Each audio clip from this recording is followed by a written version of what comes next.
Steel plus 24 फ्लोअरचा tower आहे. Location आहे कोपर. तुम्ही समोर इकडे बघू शकता. आपण आता 24व्या माळ्यावरती आहेत. समोर आहे जे वरती स्टेशन आहे सरळ तुम्ही वसईला. खाली जे मेन आहे सेंट्रल लाईनचं स्टेशन ते कोपर स्टेशन आहे आपला सेंट्रल लाईनचं. आणि हा आहे आपला ऍक्च्युअल फ्लॅट. याचं पोझिशन तुम्हाला 6 महिन्यात मिळणार आहे. 422 स्क्वेअर फीटचा याचा कार्पेट एरिया आहे. 1 BHK चा फ्लॅट आहे हा. फ्लॅटमध्ये तुम्हाला फायर फायटिंग सिस्टम. इकडे आहे तुमचा common bathroom with full tiles and branded fittings. Kitchen पण खूप स्पेशियस आहे.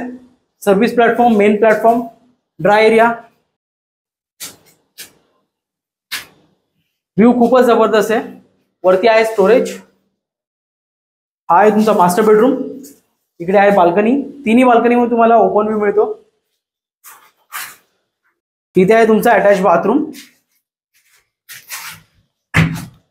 इकडे सो तुम्ही ड्राय एरिया करू शकता. इथे 1 BHK ची प्राइस स्टार्ट होते 55 lakhs ऑल इन्क्लुसिव्ह पासून आणि 2 BHK ची प्राइस स्टार्ट होते 77 lakhs ऑल इन्क्लुसिव्ह पासून. जर तुम्हाला इथे व्हिजिट करायची असेल तर नक्कीच आम्हाला कॉन्टॅक्ट करा. And follow property monarch. Thank you.